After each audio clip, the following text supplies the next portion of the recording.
तो हमारा आज हम नेक्स्ट टॉपिक करेंगे IFRS।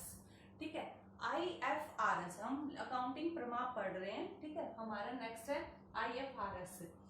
IFRS क्या होता है? International financial reporting standards. ठीक है, इंटरनेशनल फाइनेंशियल रिपोर्टिंग स्टैंडर्ड्स क्या है? इससे अभिप्राय है कि जो IASB मतलब इंटरनेशनल अकाउंटिंग स्टैंडर्ड बोर्ड और इंटरनेशनल अकाउंटिंग स्टैंडर्ड काउंसिल ने जो प्रमाप जारी किए जाते हैं। ठीक है, यानी कि देखिए IASB और IASC जो हम कल पढ़ के आए थे। ठीक है, इंटरनेशनल अकाउंटिंग स्टैंडर्ड्स कमेटी जो अंतरराष्ट्रीय प्रमाप डिसाइड करते हैं। इनकी पूरे देशों के ऊपर एक संस्था है जो हर एक देश के लिए प्रमापों का डिसाइड करती है। इनकी उसके द्वारा जो स्टैंडर्ड फिक्स किए जाते हैं वो हर एक देश के द्वारा मान्य होंगे। तो IFRS वही है। ठीक है, IFRS क्या है? इंटरनेशनल फाइनेंशियल रिपोर्टिंग स्टैंडर्ड्स की अंतरराष्ट्रीय वित्तीय प्रमाप है। ठीक है, तो ये अंतरराष्ट्रीय वित्तीय प्रमाप किसके द्वारा बनाए जाते हैं? अंतरराष्ट्रीय कमेटियों के द्वारा। ठीक है, अंतरराष्ट्रीय बोर्ड्स के द्वारा। तो जो IASB international accounting standard board और इंटरनेशनल अकाउंटिंग स्टैंडर्ड कमेटी के द्वारा जो प्रमाप बनाए जाते हैं। ठीक है, कि हाँ भाई उन कमेटियों ने लगातार कार्य किया किसी पॉइंट पे और उस पॉइंट से हमारे पास जैसे देखिए मैथ्स के फॉर्मूले भी तो निकल के आते हैं ना कहीं से कि हमने ऐसे किया और फिर एंड में हमारे पास एक फॉर्मूला निकल के आ जाता है। तो अगली बार जब हम उस कार्य को करेंगे, जब वो किसी क्वेश्चन को करेंगे, तो उसके लिए स्टार्टिंग से वो प्लस माइनस मल्टीप्लाई ना करने की बजाय जो एंड में हमारा फॉर्मूला निकल के आया, हम उस फॉर्मूले के हिसाब से उसको 2 मिनट में सोल्व कर देंगे। तो वही चीज ये है कि IASC और IASB ने लगातार मिलके कई पॉइंटों पे काम किया और फिर उनके पास कुछ ऐसा निकल के आ जाता है पॉइंट जिसको वो नाम दे देते हैं प्रमापों का, कि हाँ भाई ये एक नया स्टैंडर्ड फिक्स हुआ है। आपको इस तरह के लेन देनों को, कोई भी तरह के लेन देन जैसे मौद्रिक घटनाओं को या उधार के लेन देनों के, उन घटनाओं से रिलेटेड कुछ एक पॉइंट निकल के आता है कि भाई आप इन घटनाओं को इस मेथड से दिखाएंगे। तो वो एक फिक्स हो गया कि वो मेथड फिक्स हो गया कि आपको इस हिसाब से दिखाना है। तो वो क्या बन गया? एक प्रमाप बन गया, एक स्टैंडर्ड बन गया। तो ये जो बोर्ड और कमेटी जो स्टैंडर्ड फिक्स कर देती है उनको नाम दे दिया जाता है अंतरराष्ट्रीय वित्तीय रिपोर्टिंग प्रमाप। ठीक है, IFRS। तो अब IFRS की क्या मान्यताएं हैं, यानी कि एक प्रमाप कब अंतरराष्ट्रीय रूप में प्रमाप माना जाएगा, उसकी क्या क्या मान्यताएं हैं। फर्स्ट है चालू व्यवसाय की मान्यता, यानी कि ये जो स्टैंडर्ड्स निकल के आते हैं ये इस बेस पे निकल के आते हैं। कोई भी स्टैंडर्ड है वो ये मान के चलता है कि भाई व्यवसाय लगातार चलता रहने वाला है, ये अभी बंद नहीं होगा।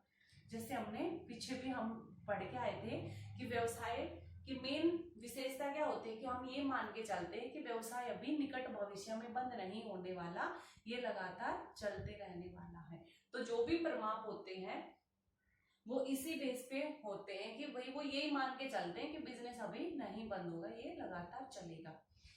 सेकंड है उपार्जन की मान्यता, जो कि हमने लास्ट लेक्चर में किया था कि जो भी लेन देन जो भी घटनाएं होंगी उनको किस बेस पे लिखा जाएगा? उपार्जन के आधार पर। उपार्जन के आधार पर मतलब आय जैसे ही हम अर्न कर लेंगे, कमा लेंगे, हम उसको दिखा देंगे कि हमारी आय ये हो गई, वो चाहे हमें नगद में मिली है या नहीं मिली है। और जैसे ही हमारा भुगतान देय हो जाएगा हम उसको खर्चे के रूप में दिखा देंगे, भले ही हमने उस व्यक्ति को अभी वो पैसे नहीं दिए हैं।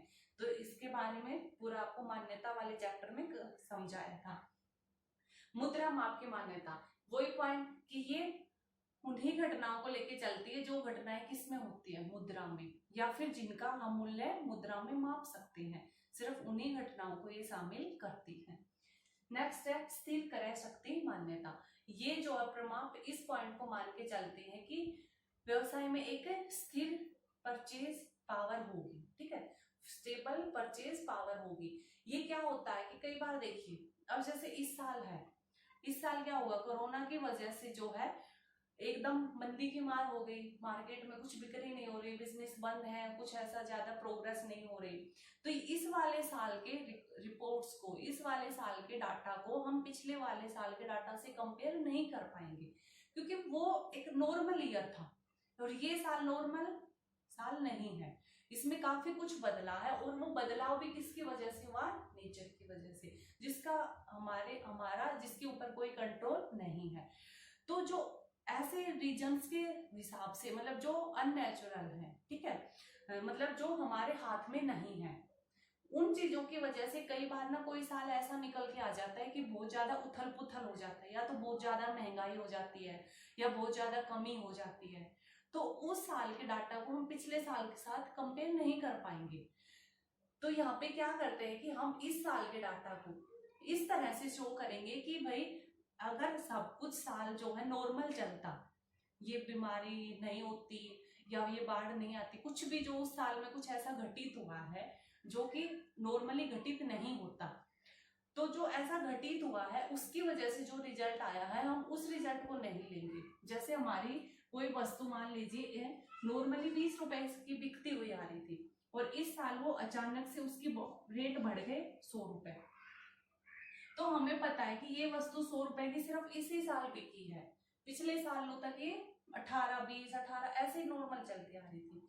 तो अब हम इस वस्तु का इस साल का जो कंपेयर है इसके साथ नहीं कर पाएंगे, और करेंगे तो जो रिजल्ट निकल के आएगा वो एक्चुअल नहीं होगा, ठीक है। तो इसलिए हम इस 100 वाली वस्तु की वैल्यू इस कीमत के हिसाब से निकालेंगे।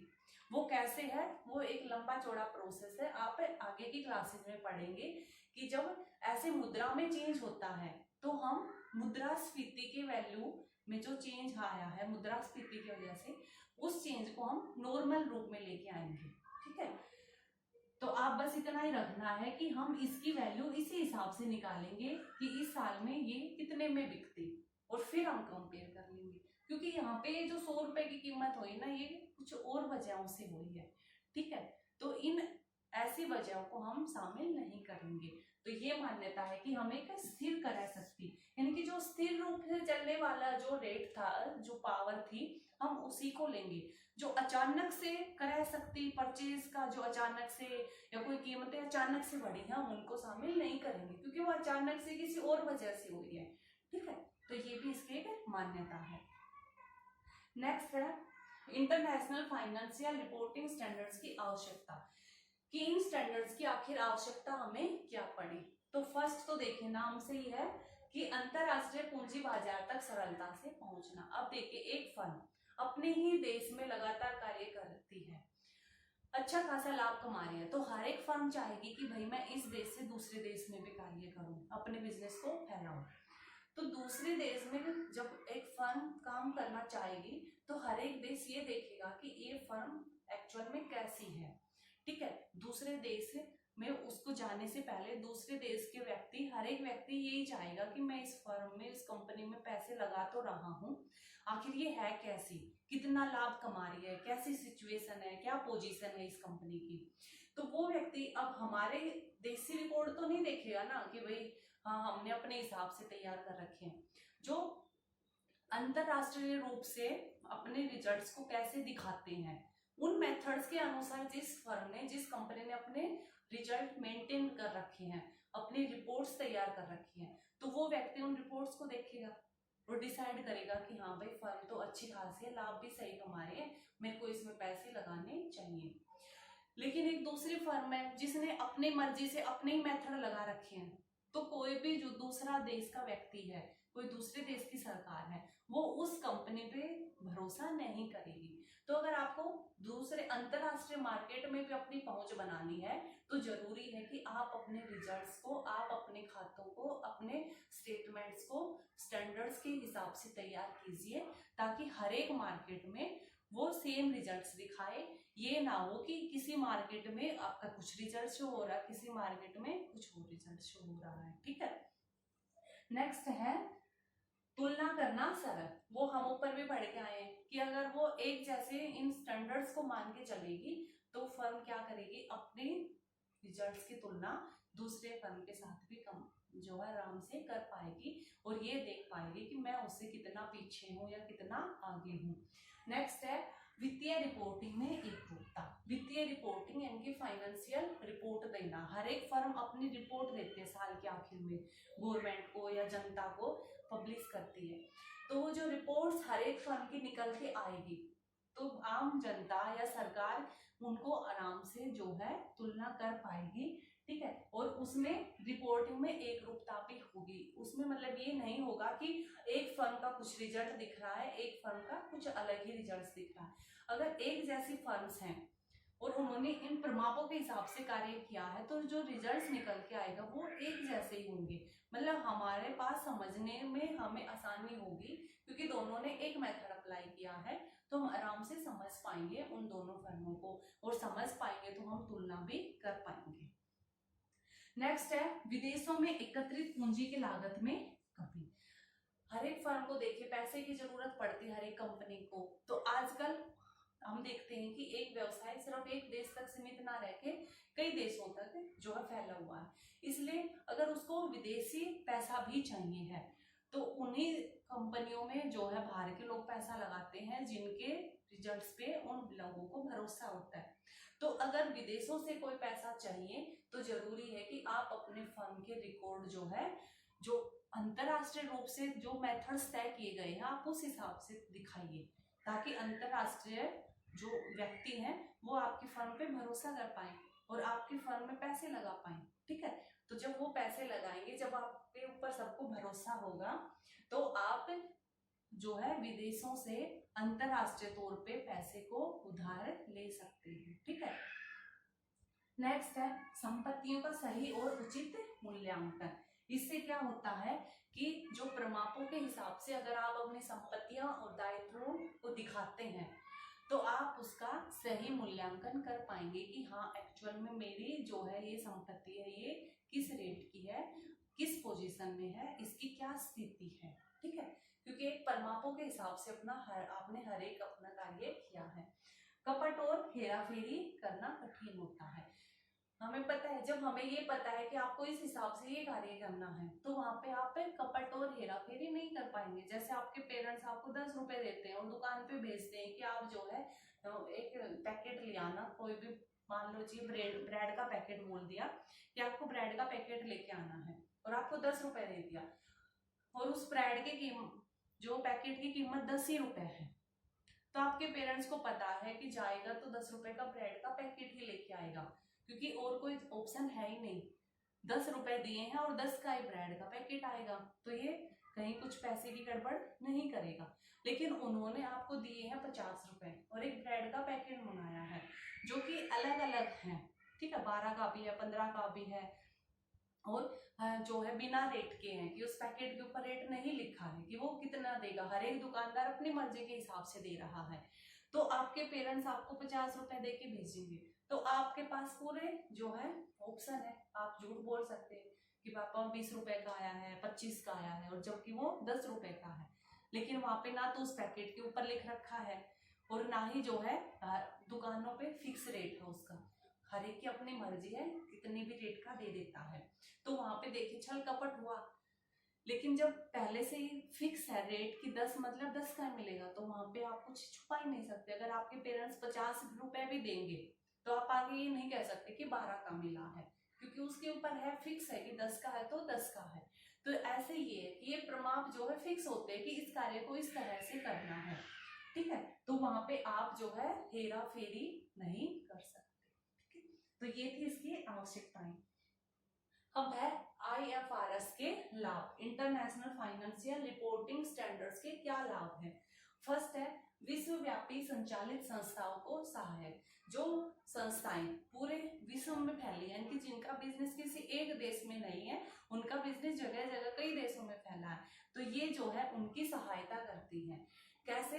क्योंकि ये अपनी हर एक देश की फर्म की, जैसे किसी व्यक्ति की भारत में भी कोई कंपनी है, नेपाल में भी कोई कंपनी है, ठीक है, लंदन में भी कोई कंपनी है, तो जब वो अपनी तीनों कंपनियों के रिजल्ट्स जो है, आंकड़े जो है, डाटा जो है प्रमापों के हिसाब से तैयार करता है, तो वो तीनों को फिर कंपेयर भी आराम से कर सकता है और डिसाइड कर सकता है कि मेरी किस देश की कंपनी ज्यादा लाभ कमा रही है, किस देश की कंपनी हानि में चल रही है, मेरे को किस पे ज्यादा फोकस करना चाहिए और या किसको बंद कर देना चाहिए। तो ऐसी संस्थाओं के लिए ये प्रमाप एक सहायता करते हैं। नेक्स्ट है विनियोक्ताओं को सहायक है। ठीक है, विनियोक्ता इनके पैसे लगाने वाले व्यक्ति। ठीक है, तो जो पैसा लगाते फर्मों में, तो हर एक व्यक्ति यही चाहेगा ना कि भाई मैं जिस फर्म में जिस कंपनी में पैसा लगाऊं वहां से मेरे को, अगर मैं 100 रुपए लगाऊं तो 120 रुपए मेरे को मिले, कम से कम 150 रुपए मिले। तो अपना फर्म, कोई भी व्यक्ति अपना पैसा लगाने से पहले ये देखना चाहेगा ना कि इस जो है फर्म का आखिर क्या पोजीशन है, ये किस पोजीशन में चल रही है। तो हम ऊपर पढ़ के आए हैं कि उन्हीं फर्मों के ऊपर, उन्हीं कंपनियों पे हम भरोसा कर पाएंगे जो प्रमापों के हिसाब से अपना रिजल्ट्स तैयार करती है। तो उन रिजल्ट्स के हिसाब से एक व्यक्ति उसका रिपोर्ट देखेगा और डिसाइड करेगा कि मेरे को इसमें इन्वेस्ट करना चाहिए या नहीं करना चाहिए। नेक्स्ट है उद्योगों को सहायक है।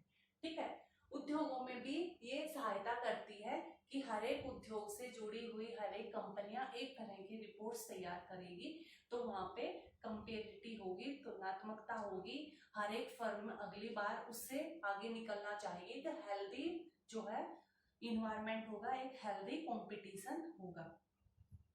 लेखांकन पेशेवरों की सहायता। ठीक है, वही कि लेखांकन जो कार्य, जो व्यक्ति लेखांकन का कार्य करता है उनकी सहायता करती है, क्योंकि कई बार ऐसी पोजीशन आ जाती है उनको समझ नहीं आता कि इस लेन देन को मैं किस तरह से रिकॉर्ड करूं, किस मेथड से रिकॉर्ड करूं। तो वहां पे ये परमापे हैं जो उसको बताएंगे कि आपको इस मेथड को अपनाना सबसे बेस्ट रहेगा, इस हिसाब से आपको कार्य करना सबसे सही रहेगा। तो लेखाकारों की ये मदद करती हैं। ठीक है, जब उनके पास ऑप्शन होते हैं कि मैं किसको चुनूं, तो ये परमापी हैं जो उनको बताते हैं कि सबसे बेस्ट मेथड क्या है। नेक्स्ट है सही और उचित चित्रण, कि ये परमापी हैं जो एक फर्म का हमें एक्चुअल और फेयर पोजीशन हमें दिखाते हैं, क्योंकि एक संस्था जब परमापों के हिसाब से कार्य करेगी तो वो जो है झूठ छल कपट नहीं कर पाएगी और जो रिजल्ट होगा वो एक्चुअल रिजल्ट हमें पता चलेगा। तो ये था हमारा टॉपिक अकाउंटिंग स्टैंडर्ड्स का, जो कि आज सब कंप्लीट हो गया है। आशा करती हूँ आपको समझ में आया होगा। Thank you.